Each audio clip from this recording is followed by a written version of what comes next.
दुनिया में करीब 100 करोड़ हिंदू हैं और मोस्टली लोग ये समझते हैं कि पूजा पाठ मंदिर जाना ही इसका मूल आधार है। दूसरे धर्म के लोग भी इसके बारे में यही समझते हैं, पर जो असली हिंदू होगा ना, असली सनातनी होगा, जो इसकी साइंस को जानता होगा, वो ऐसा बिल्कुल नहीं कहेगा। इसकी साइंस क्या है वो मैं इस वीडियो में आपको बताऊंगा।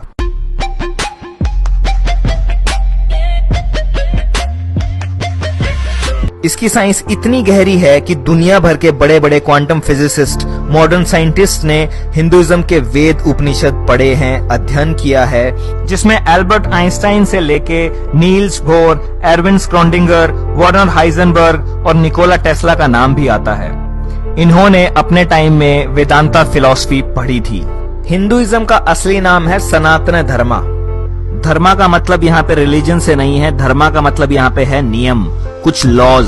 उन लॉज के बारे में बात कर रहा है जो फिजिकल नहीं है, बट उनके हिसाब से सबकी लाइफ गवर्न होती है। हिंदुइज्म तो नाम इसलिए पड़ गया क्योंकि ये दुनिया की सबसे पुरानी सभ्यता से शुरू हुआ था। इंडस वैली सिविलाइजेशन, सिंधु घाटी सभ्यता, जो कि एक नदी के किनारे थी जिसका नाम था सिंधु नदी। और क्योंकि यहाँ रहने वाले लोग हिमालय और इंदु सागर, इंडियन ओशन के बीच में जो लोग रहते थे, उनको बाहर वाले लोगों ने हिंदू बोलना शुरू कर दिया, तो वहां से नाम पड़ गया हिंदुइज्म। अब इसकी खास बात क्या है? इसकी खास बात यह है कि अगर तुम 10 हिंदुओं को खड़ा कर दोगे और उनसे पूछोगे कि भाई तुम किस चीज में बिलीव करते हो, तो आपको 10 अलग अलग जवाब मिलेंगे, डिफरेंट फॉर एवरी पर्सन। क्यों? क्योंकि कोई भी इसका एक सिंगल फाउंडर नहीं है, लाइक अदर रिलीजन्स। इसमें कुछ लोग किसी चीज में मानते हैं, कुछ लोग किसी चीज में मानते हैं, डिफरेंट कल्चर्स हैं, ज्योग्राफिकल लोकेशंस के हिसाब से भी ये डिफर करता है। इस सब के बावजूद भी हिंदुइज्म में एक कॉमन विचारधारा है और वो बड़े ही ब्यूटीफुल तरीके से 3 चीजों को समझाती है। गॉड कौन है, इंडिविजुअल कौन है और ये वर्ल्ड क्या है। तो वो ऐसे है कि एक ब्राह्मण होता है, ब्राह्मण, इसको जाति वाला ब्राह्मण मत समझना, वो अलग है, वो कास्ट है। और ब्रह्मा भी मत समझना, क्रिएटर, वो भी अलग है। BRAHMAN, एक ब्राह्मण होता है, ऑल परवेडिंग एनर्जी, जो सब कुछ है, वहीं से शुरुआत है और वहीं से अंत है। वो ना कभी आया और ना कभी गया, वो हमेशा है। ट्रू रियलिटी ऑफ थिंग्स, ये शेपलेस है, बॉडीलेस है, जेंडरलेस है, कलरलेस है। It can not be described, it can only be experienced. तो ये है ब्राह्मण, परमात्मन। अब इस ब्राह्मण की इटर्निटी को समझने के लिए एक श्लोक है संस्कृत में। ओम पूर्णमदम पूर्णमिदम पूर्णात् पूर्णम उदच्यते पूर्णस्य पूर्णमादाय पूर्णमेवावशिष्यते। इसका सिंपल मतलब है infinite has already existed, it will continue to exist, and from that infinite even if a infinite is taken out it remains infinite. मतलब वो इनफाइनाइट है, अनंत है, उसमें से अगर इनफाइनाइट भी निकाल दोगे तो भी वो इनफाइनाइट ही रहेगा, अनंत ही रहेगा। ये है ब्राह्मण, परमात्मन। अब इस ब्राह्मण में से, इस परमात्मन में से निकलते हैं छोटे छोटे टुकड़े, जिसे बोलते हैं आत्मन, जो आप में है, मुझ में है, पशुओं में है, पेड़ पौधों में है। उनमें प्राण है, लाइफ फोर्स, एनर्जी है। Pieces that comes out of Brahman, ये एनर्जी है। E=mc², आइंस्टाइन ने जो बताया था, वही सेम चीज। अब ये आत्मन एंटर करता है माया में। माया मतलब प्रकृति। ब्राह्मण सोर्स ऑफ क्रिएशन है और प्रकृति primordial matter and activating energy है, यानी कि नेचर और क्रिएशन इटसेल्फ। पुरुष प्रकृति, Shiv Shakti, cosmic father, cosmic mother, जगत पिता, जगत माता, masculine principle and feminine principle. पुरुष क्रिएशन का सोर्स है और प्रकृति खुद क्रिएशन है। अब ब्राह्मण से प्रकृति निकली है, ब्राह्मण से माया निकली है। ब्राह्मण इनफाइनाइट है, माया भी इनफाइनाइट है, पुरुष इनफाइनाइट, प्रकृति भी infinite. That infinite proceeds from the infinite. अनंत से ही अनंत निकलता है, and it still remains the Brahman, still remains infinite. तो Brahman is infinite, universe is infinite. अब ये यूनिवर्स जो ये क्रिएट हो रखा है, प्रीमोडियल मैटर, ये माया है, ब्राह्मण की माया, या कह लो शिव की माया। अब आत्मन को बॉडी मिली है, तो आत्मन ड्राइवर है और ये बॉडी एक कार की तरह है। एक कार नहीं चल सकती विदाउट द ड्राइवर, समझ रहे हैं? सिमिलरली इस बॉडी नहीं चल सकती विदाउट द आत्मन। आपने पढ़ा होगा, energy can neither be created nor be destroyed, it can only convert from one form to another. ये वही एनर्जी है, वही आत्मन है। जब ये माया में या प्रकृति में एंटर करती है तो ये मैटर एक्वायर कर लेती है, बॉडी एक्वायर कर लेती है। Atman is surrounded by a physical structure. Called body. अब आत्मन अपने आप को रिवील करती है कॉन्शियसनेस के थ्रू, चेतना के थ्रू, और ये कॉन्शियसनेस या चेतना इंटरेक्ट करती है बॉडी के साथ, बॉडी इंटरेक्ट करती है माया के साथ, प्रकृति के साथ। और ये इंटरेक्शन होता है 3 तरीकों से, या सात्विक गुणों से, या राजसिक गुणों से, और या तामसिक गुणों से। हर इंटरेक्शन में कर्म जनरेट होता जाएगा। अच्छा सोचोगे, अच्छा करोगे तो पॉजिटिव कर्म जनरेट होगा, और बुरा करोगे, बुरा सोचोगे तो नेगेटिव कर्म जनरेट होगा। अब ये जो आत्मन है, एनर्जी है, इसके लिए श्लोक है जो गीता में कृष्ण ने बोला है, नैनम छिदंती शस्त्राणि नहनम दहती पावक न चैनम क्लदयन्ते आपो न शोषयति मारुत। ना शस्त्र आपको काट सकता है, ना अग्नि आपको जला सकती है, ना जल आपको गीला कर सकता है, और ना ही हवा आपको सुखा सकती है। आत्मा अमर है, अजर है, सर्वज्ञ है, सनातन है। जिस तरह से हम कपड़े बदलते हैं, उसी तरीके से आत्मा एक शरीर छोड़कर नया शरीर धारण कर लेती है। और जब ये आत्मन माया में एंटर करता है तो इस माया के अंदर आपका साइकिल स्टार्ट हो जाता है कर्म का। मतलब इस रेक्टेंगल के अंदर लिखा हुआ है लॉ ऑफ कर्मा। मतलब आत्मन ने यहाँ पे एंटर किया और उसका कर्म साइकिल स्टार्ट हो गया। यहाँ से यह आत्मन ने माया में एंटर किया, यहाँ पे जन्म हुआ, birth, disease, old age, death, birth, disease, old age, death, birth, disease, old age, death. ये चलता रहेगा, चलता रहेगा, चलता रहेगा, चलता रहेगा। बार बार जन्म होता रहेगा, बार बार मरते रहेंगे, बार बार जन्म होता रहेगा, मरते रहेंगे। ये इसकी कोर फिलोसफी है।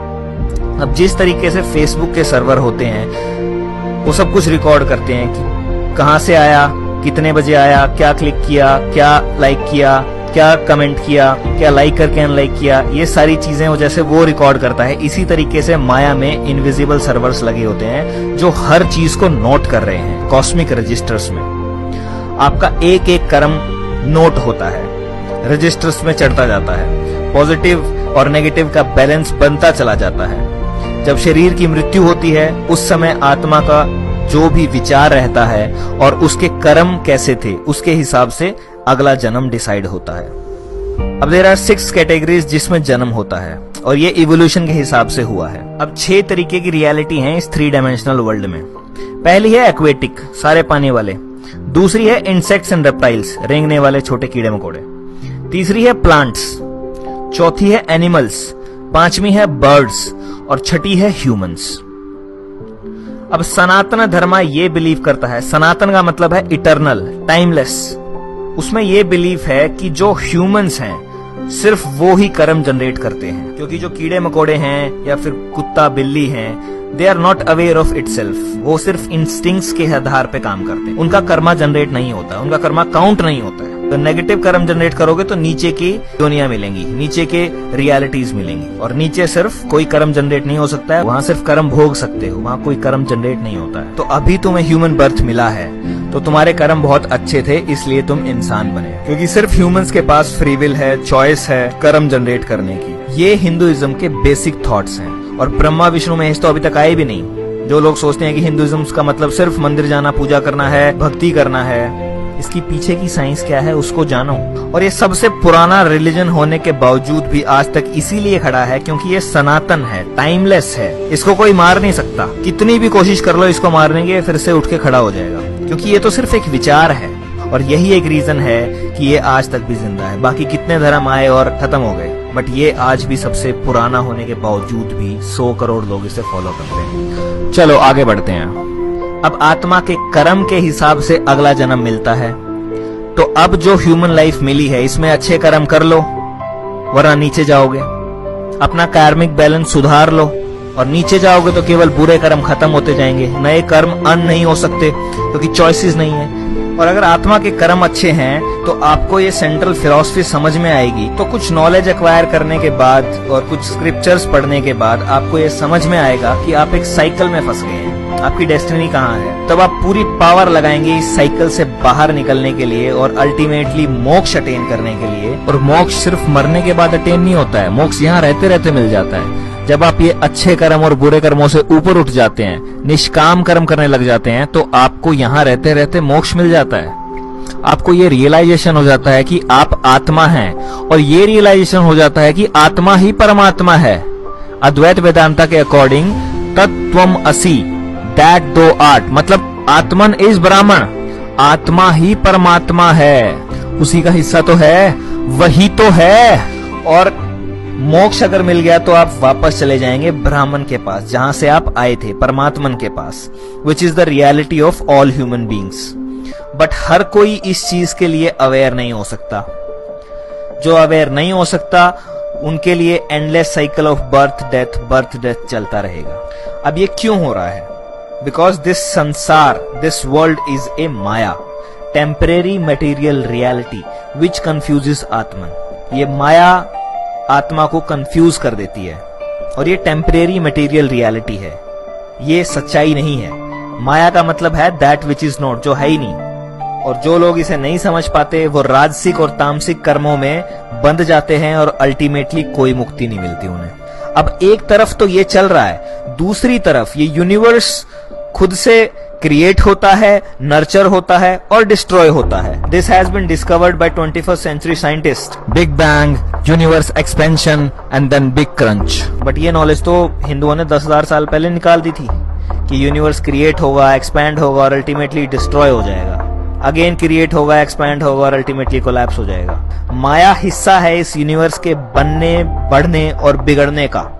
संसार, माया, जो इस ब्रह्मांड के अंदर है वो 4 साइकिल्स के अंदर चल रहा है। सतयुग, त्रेता युग, द्वापर युग, कलयुग, जिसकी रेशो 4:3:2:1 की है, कि जितना टाइम कलयुग का लगेगा उससे 4 गुना सतयुग का होगा, 3 गुना त्रेता का होगा और 2 गुना द्वापर का होगा। अब ये चक्रियां चल रही हैं, इन चक्रियों के अंदर आत्मन की चक्रियां चल रही हैं, लाइफ एंड डेथ की, life and death, life and death, life and death. तो 2 चीज कंटिन्यूअसली इसके अंदर साथ के साथ चल रही हैं। बड़ा युगा साइकिल चल रहा है, यूनिवर्स बन रहा है, बढ़ रहा है, बिगड़ रहा है, और साथ के साथ माया के अंदर आत्मन के साइकिल चल रहे हैं। एक और अच्छी इंफॉर्मेशन मैं आपको दे देता हूं कि 2012 में ये कलयुगा खत्म हो चुका है और हम दोबारा से द्वापर, त्रेता और सतयुग की तरफ जा रहे हैं। और जो ये टाइम है 2012 से 2032 का, ये अवेकनिंग का टाइम है, जिसके अंदर इस प्लैनेट के ऊपर कॉन्शियसनेस के अंदर बहुत तगड़ा शिफ्ट आ रहा है, जिसकी वजह से लोग अवेक हो रहे हैं और लोग रियलाइज कर पा रहे हैं कि वो एक्चुअली में क्या है, आत्मन है। सब आत्मन है और सब एक हैं। चाहे आप किसी भी धर्म को मानने वाले हों, बट अल्टीमेटली हम सब एक हैं। यही एक रीजन है कि कभी भी हिंदुइज्म ने किसी को कन्वर्ट नहीं किया, क्योंकि वो जानते थे कन्वर्ट क्या करना, सब एक ही तो है। चाहे वो माने किसी भी चीज को, बट ट्रुथ को चेंज नहीं किया जा सकता, वो एक ही है। तो सिंपली ये बोल रहा है कि आपकी लाइफ आपके कर्म पे डिपेंड करती है, जैसे कर्म करोगे उसके हिसाब से आपको रिजल्ट मिल जाएंगे। अब इस कंसेप्ट के सिमिलर टर्म्स पे एक मूवी बनी है जिसका नाम है मैट्रिक्स, जिसने इस रियलिटी को ही क्वेश्चन कर दिया कि रियल क्या है, जिसके अंदर नियो, जिसका मतलब है वन, NEO, मॉर्फियस नियो को यही समझा रहा है पूरी मूवी में कि तुम एक एंडलेस साइकिल के अंदर फंस गए हो, तुम मैट्रिक्स में फंस गए हो, माया में फंस गए हो और इस साइकिल से निकलना है। तो जब नियो एनलाइटनमेंट अचीव करता है, वो गोलियों को रोक देता है अपनी तरफ आते हुए, सब कुछ कर देता है, वो पता नहीं ऐसी ऐसी चीजें कर सकता है जो ह्यूमनली पॉसिबल ही नहीं है, जो या तो कृष्णा ने अपने टाइम में की थी या राम ने अपने टाइम में की थी। और इस कंसेप्ट को समझने के बाद जब आप वो मैट्रिक्स मूवी देखेंगे तो आपको और क्लियरली समझ में आएगा कि ये कंसेप्ट भी और वो मूवी भी। तो एक संस्कृत में सेइंग है, ब्राह्मण सत्य जगत मिथ्या, means Brahman is real and this world which you experience through your senses is just myth। तो जिस दिन आपको ये आत्मा का बोध हो गया, उस दिन आपको मोक्ष अटेन हो गया, आपके ये सारे के सारे भ्रम टूट जाएंगे और आप समझ जाओगे कि आपके अंदर ही है वो ब्राह्मण, आपके अंदर ही है वो परमात्मा। अहम ब्रह्मास्मि जो सिखाया जाता है वो यही है कि तुम ही हो ब्राह्मण, तुम्हारे अंदर ही है सब कुछ। उसे कहाँ बाहर ढूंढ रहे हो, बाहर नहीं मिलेगा, वो अंदर ही मिलेगा। तो इसकी समरी क्या है? इसकी समरी है that you are a spiritual being having a temporary human experience here on earth. मतलब आप एक स्पिरिचुअल बीइंग हैं और टेम्परेरली इस धरती पे एक इंसानी रूप में अपने जीवन को जी रहे हैं। आप किसी रेस के नहीं हो, किसी देश के नहीं हो, किसी भेष के नहीं हो, you are just a part of that Brahman. अब मैं चाहता हूं कि आप हर किसी को जगाएं, हर किसी के साथ इस वीडियो को शेयर करें। और आपको क्या लगता है इस वीडियो के बारे में और इस फिलॉसफी के बारे में, प्लीज कमेंट करके मुझे बताएं। अगर किसी चीज पे आपको डाउट है तो मैंने डिस्क्रिप्शन में लिंक दिए हैं, आप उन पे जाके फर्दर रिसर्च कर सकते हैं। अगर ये वीडियो आपको पसंद आई है तो प्लीज इसे लाइक करें, चैनल को सब्सक्राइब करना बिल्कुल मत भूलें, क्योंकि मैं सिमिलर टाइप का कंटेंट इस चैनल पे लाता रहूंगा। और सोए हुए लोगों को जगाता रहूंगा।